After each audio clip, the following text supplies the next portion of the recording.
Bonjour et bienvenue à tous ceux qui cherchent la vérité, rien que la vérité. Aujourd'hui nous allons répondre à la question qui est souvent posée, pourquoi Dieu a-t-il créé Satan? Nous allons voir qu'il y a deux passages dans les Saintes Écritures, la Bible, qui décrivent la création de Satan et l'autre, pourquoi il est devenu ce qu'il est, mauvais. Lisons ensemble le premier passage du prophète Ézéchiel qui décrit comment Dieu a créé Satan. Ézéchiel chapitre 28, versets 12 à 15. Fils de l'homme, prononce une complainte sur le roi de Tyr. Derrière le roi de Tyr se cache Satan. Tu lui diras, ainsi parle le Seigneur l'Éternel, tu mettais le sceau à la perfection, tu étais plein de sagesse, parfait en beauté. Tu étais en Éden, le jardin de Dieu, tu étais couvert de toute espèce de pierres précieuses, de sardoine, de topaze, de diamants, de chrysolite, d'onyx, de jaspe, de saphir, d'escarboucle, d'émeraude et d'or. Tes tambourins et tes flûtes étaient à ton service, préparés pour le jour où tu fus créé. Tu étais un chérubin protecteur, aux ailes déployées je t'avais placé et tu étais sur la sainte montagne de Dieu, et tu marchais au milieu des pierres étincelantes. Tu as été intègre dans tes voies depuis le jour où tu fus créé, jusqu'à ce que l'iniquité fût trouvée en toi. Donc nous voyons que derrière le roi de Tyr se cache Satan. Il était le sceau de la perfection, plein de sagesse, parfait en beauté. Il était dans le jardin d'Éden, le jardin de Dieu. Les tambourins et les flûtes étaient à son service, préparés pour le jour où il fut créé. Donc il n'est pas né, il a bien été créé par Dieu. Tu étais un chérubin protecteur et il était sur la sainte montagne de Dieu. Il était parfait dans ses voies jusqu'au jour où depuis le jour où il fut créé jusqu'à ce que l'iniquité ait été trouvée en lui. Quelle iniquité a été trouvée en Satan? Nous allons lire chez le prophète Isaïe, chapitre 14, versets 12 à 14. Comment es-tu tombé du ciel, ô Lucifer? Lucifer, c'est astre de lumière. Il est souvent traduit comme ça dans les autres Bibles. Fils du matin, comment as-tu été abattu à terre, toi qui affaiblissais les nations? Car tu disais en ton cœur, je monterai au ciel, j'élèverai mon trône au-dessus des étoiles de Dieu, je m'assiérai sur le mont de la congrégation sur les côtés du nord, je monterai au-dessus des hauteurs des nuées, je serai semblable au Très-Haut.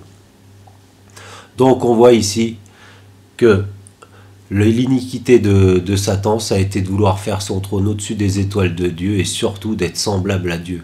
Il veut carrément prendre la place de Dieu. C'est ce qu'on voit toujours aujourd'hui, d'ailleurs on verra ça plus tard dans la vidéo. Ainsi nous avons vu que lorsque Dieu créa Satan, il était parfait, mais que Satan est devenu mauvais. Comment est-ce possible? C'est parce que Dieu nous a créé toutes ces créatures avec le libre arbitre, le pouvoir de choisir. Sinon nous serions des robots, des êtres idiots. Dieu veut que ces créatures l'aiment de tout leur cœur. Si Dieu nous avait préprogrammés pour l'aimer, quelle serait la valeur de cet amour? Il ne vaudrait rien. Et c'est comme si on nous avait programmé pour aimer notre femme ou notre mari. C'est le libre arbitre, c'est cette capacité de choisir, et je rends grâce à Dieu pour ça, qui rend cet amour inestimable. Et Dieu a prouvé que son amour envers nous était immense et inestimable. Lisons 1 Jean, chapitre 4, versets 9-10. Que lisons-nous? Celui qui n'aime pas n'a pas connu Dieu, car Dieu est amour. L'amour de Dieu a été manifesté envers nous en ce que Dieu a envoyé son Fils unique dans le monde, afin que nous vivions par lui. Et cet amour consiste non pas en ce que nous avons aimé Dieu, mais en ce qu'il nous a aimés et a envoyé son Fils comme victime expiatoire pour nos péchés. Nous lisons aussi dans Jean 3, 16, 18. Car Dieu a tant aimé le monde qu'il a donné son Fils unique, afin que quiconque croit en lui ne périsse pas, mais qu'il ait la vie éternelle. Dieu, en effet, n'a pas envoyé son Fils dans le monde pour qu'il juge le monde, mais pour que le monde soit sauvé par lui. Celui qui croit en lui n'est pas jugé, mais celui qui ne croit pas est déjà jugé parce qu'il n'a pas cru au nom du Fils unique de Dieu. Donc c'est pourquoi Satan déteste cette preuve d'amour de Dieu envers nous. C'est pourquoi il déteste Jésus, le Fils de Dieu. Et pourquoi il le déteste tant? Parce qu'il l'a vaincu sur la croix, comme nous le lisons dans 1 Jean 3, 8.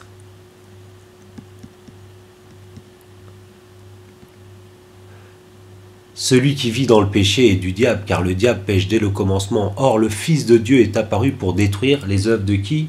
Du diable, de Satan, dans Hébreux 2,14. Puisque donc les enfants participent à la chair et au sang, lui aussi de même, Jésus a participé aux mêmes choses, afin que par la mort il détruisit celui qui avait l'empire de la mort, c'est-à-dire le diable, Voyez pourquoi Satan déteste Jésus et que dans ces doctrines qu'il a inventées, comme l'islam, les témoins de Jéhovah, les mormons, il renie Jésus comme étant le Fils de Dieu. Pourquoi? Parce que Satan déteste Jésus, puisqu'il l'a vaincu. Et pourquoi il déteste autant aussi Jésus? C'est simple. C'est que Jésus, c'est Dieu fait homme. Comme nous pouvons le lire dans Jean, chapitre 1, versets 1 et 14. Au commencement était la parole, et la parole était avec Dieu, et cette parole était Dieu. Verset 14. Et la parole a été faite chair, elle a habité parmi nous, et nous avons contemplé sa gloire, qui a été une gloire comme la gloire du Fils unique du Père, et pleine de grâce et de vérité. Alléluia. Donc Satan, en violant le premier commandement par la convoitise de prendre la place de Dieu, il viole tous les commandements, comme nous dit la Bible. Dans Jacques chapitre 2, verset 10. Car quiconque observe toute la loi, mais pêche contre un seul commandement, devient coupable de tous. En effet, celui qui a dit « tu ne commettras pas d'adultère » a dit aussi « tu ne tueras pas ». Or, si tu ne commets pas d'adultère, mais que tu commettes un meurtre, tu deviens transgresseur de la loi. Donc on voit que c'est le libre arbitre qui a perdu pour sa part Satan, parce qu'il n'a pas fait le bon choix. Il n'a pas choisi de continuer de servir Dieu qu'il voyait tous les jours. Non, il a préféré vouloir prendre sa place, parce que Dieu l'avait fait tellement beau, parfait, il a cru qu'il était Dieu, quoi. Comme on peut le voir d'ailleurs avec certains humains qui ont un physique plutôt avantageux et qui se prennent pour des dieux. On va voir quels sont les 10 commandements que Satan a violés. Nous allons aller dans Exode chapitre 20, versets 3 à 17. Voilà, on a la liste des commandements du Seigneur Dieu Tout-Puissant. Donc, le premier, c'est « Tu n'auras pas d'autre Dieu devant ma face ». Donc, le premier commandement, Satan l'a violé en voulant être à la place de Dieu. « Tu ne te feras pas d'image taillée, ni aucune ressemblance de ce qui est dans les cieux et dans les cieux en bas, et ce qui est sur la terre. Et ce qui est dans les eaux au-dessous de la terre. Tu ne t'inclineras pas devant elles et tu ne les serviras pas, car moi, l'Éternel ton Dieu, je suis un Dieu jaloux, qui visite l'iniquité des pères sur les fils et sur la 3e génération de ceux qui me haïssent. » Donc, Satan, lui, par contre, il adore les statues, il adore se faire représenter. Par exemple, on va aller à la Mecque, à la pierre noire. Regardez, comment réussir à atteindre la pierre noire de la Kaaba rapidement. Regardez comment ils sont comme des oufs. La Kaaba, c'est vraiment l'emplacement de Satan. Là, ça adore. Vous voyez, il l'embrasse, s'approche, ils veulent tous être là. Bon, après, il n'y a pas que ça. Après, on va aller voir. Voilà, alors ça, une autre abomination, ça, que Satan adore, c'est qu'un faux Jésus sur une croix. Alors que Jésus, ça fait 2000 ans qu'il est plus sur la croix. Ça fait 2000 ans, réveillez-vous les catholiques et les orthodoxes. Satan, ça fait 2000 ans qu'il vous ment. Et d'ailleurs, Jésus avait prédit que les hérétiques feraient ça, dans Romains chapitre 1, verset 23. Se vantant d'être sages, ils sont devenus fous et ils ont changé la gloire du Dieu incorruptible, c'est-à-dire immortel, Jésus en image représentant l'homme corruptible, mortel. Donc on voit bien que ça, c'est une abomination. Tout comme ça là. Alors ça, on n'en parle pas. Marie, quand elle est enceinte de Jésus, elle dit « Mon Dieu est mon sauveur ». Le dôme catholique, sous l'influence de Satan, en a fait une déesse. Ils l'a pris, ils disent qu'elle est montée au ciel sans péché. Mais si elle avait été sans péché, Marie, Jésus, il n'aurait jamais eu besoin de venir se faire sacrifier sur la terre. Non, il n'aurait pas eu besoin, Dieu n'aurait pas eu besoin de se faire homme. Et quand elle est enceinte de lui, dans Luc 2,7, elle dit bien « Mon Dieu est mon sauveur ». Et Marie, ensuite, après avoir eu Jésus, elle a eu d'autres enfants avec Joseph qui sont cités dans la Bible. Une autre abomination. Voilà, Satan, là encore, il est là. Donc on voit bien que Satan, il a aussi violé le 2e commandement. Le 3e commandement, c'est ne pas prendre le nom de Dieu en vain. Alors, nous allons recommencer au 3e commandement. Alors, mince, c'est voilà, pardon. Alors, après. Tu ne prendras pas le nom de l'Éternel ton Dieu en vain, car l'Éternel l'Éternel ne tiendra pas pour innocent celui qui aura pris son nom en vain. Bon bah Satan, lui, il prend le nom de Dieu en vain, se faisant appeler Allah dans l'islam, ce qui veut dire le Dieu, preuve que c'est Satan derrière. Et ce Dieu-là, Allah, n'a pas de fils. Mais aussi Satan, il s'appelle aussi Marie catholique, orthodoxe, Bouddha, Jéhovah par les témoins de Jéhovah. Enfin, Satan, il a Krishna, il a des noms, il en a plein. Après, on va voir l'autre commandement, qui est le 4e, c'est tu te souviendras du jour du Shabbat. Souviens-toi du Shabbat pour le sanctifier, 6 jours tu travailleras et tu feras toute ton œuvre.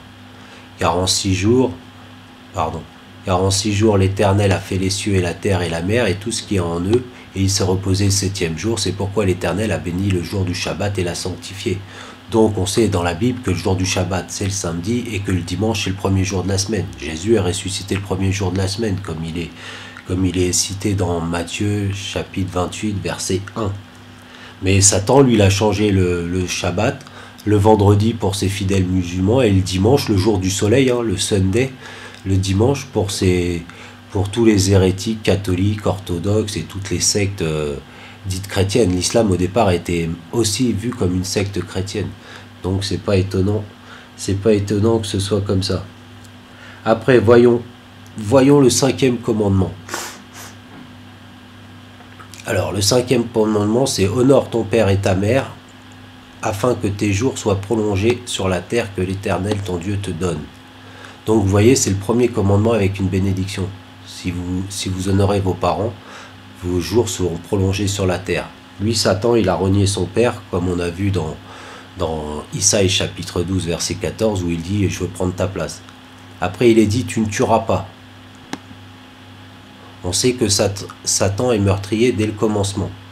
Dès le commencement. On voit ça dans Jean chapitre 8, verset 44.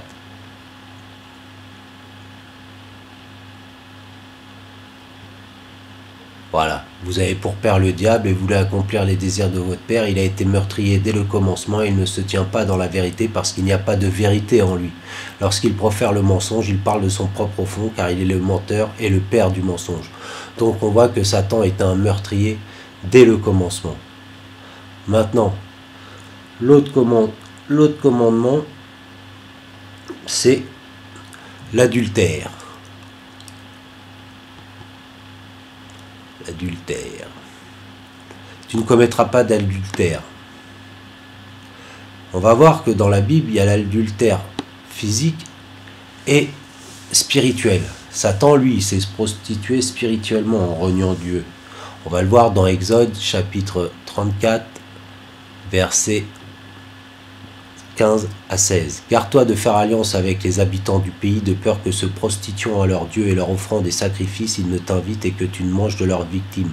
De peur que tu ne prennes de leurs filles pour tes fils et que leurs filles, se prostituant à leur Dieu, n'entraînent tes fils à se prostituer à leur. » Donc vous voyez, il y a bien une prostitution spirituelle. Satan s'est aussi prostitué spirituellement, comme il est écrit. Maintenant, voyons le prochain commandement. Tu ne voleras pas. Bah, Satan, lui, il a voulu faire son trône au-dessus des étoiles de Dieu, c'est-à-dire prendre au-dessus des étoiles de Dieu, donc au-dessus du trône de Dieu. Et puis, comme nous allons le voir aussi sur la terre, il lui a dérobé l'endroit où Jésus avait mis son temple. Comme on peut le voir là, voilà. Là, il y a la mosquée sur le mont du Temple, là où il y avait les 2 premiers temples, le deuxième où Jésus a marché, quand Dieu a marché sur terre. L'important, c'est pas que Dieu ait marché sur la lune, mais que Dieu ait marché sur terre. Et sur cette abomination, il y a écrit qu'Allah n'a pas de fils et que Mahomet le pédophile est son messager. Donc, vous voyez, mais ça va bientôt sauter parce qu'il y a le 3e temple qui arrive. Vous pouvez voir ma vidéo à ce sujet. Et les Juifs sont prêts à reconstruire le 3e temple. Vous voyez, le truc là, on ne le voit plus, le dôme des toilettes. Et ils sont prêts à le faire. Et ce temple-là, Satan va pas le laisser pour longtemps. Au bout de 3 ans et demi, il va venir et il va le profaner.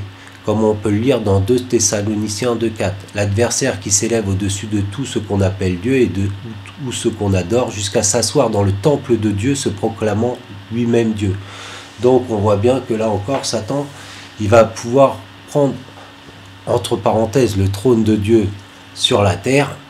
Mais ça va s'arrêter là, puisqu'après Dieu va le détruire, comme on voit dans Apocalypse, chapitre 20, 10. Et le diable qui les séduisait fut jeté dans les temps de feu et de soufre. Où sont la bête? C'est l'antichrist islamiste, le Mahdi, et le faux prophète qui a l'apparence de l'agneau et qui parle comme le Satan. Ça sera sûrement le pape François.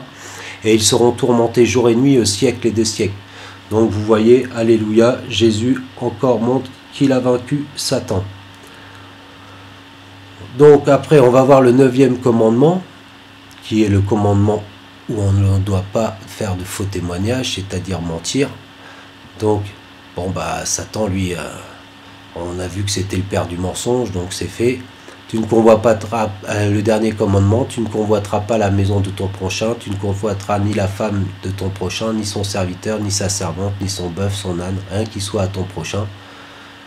Et nous avons vu que Satan, lui, convoite le trône de Dieu, comme nous l'avons vu dans Isaïe 14, et son temple, comme nous l'avons vu, où il a érigé, pardon, c'est pas là, c'est une autre abomination de Satan, mais c'est pas la bonne, comme là où il a dérobé l'endroit où le temple de Dieu était, et où il va bientôt être.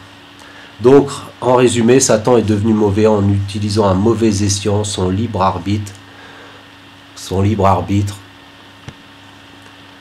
qu'il n'en soit pas ainsi pour vous, car nous savons que Satan va finir en enfer et que c'est Jésus qui les jettera, comme nous avons vu. Alors faites le bon choix, comme il est écrit. Si tu confesses de ta bouche le Seigneur Jésus et si tu crois dans ton cœur que Dieu l'a ressuscité des morts, tu seras sauvé. Car tous ont péché et sont privés de la gloire de Dieu et ils sont gratuitement justifiés par sa grâce, par le moyen de la rédemption qui est en Jésus-Christ. Alléluia. Car le salaire du péché, c'est la mort, mais le don gratuit de Dieu, c'est la vie éternelle en Jésus-Christ, notre Seigneur. Amen. Alléluia. Car il est le Dieu des dieux, le Seigneur des seigneurs, le roi des rois. Soyez tous bénis par son nom au-dessus de tout nom, Jésus, Yeshua en hébreu. Amen. Maranatha. Que Dieu vous bénisse.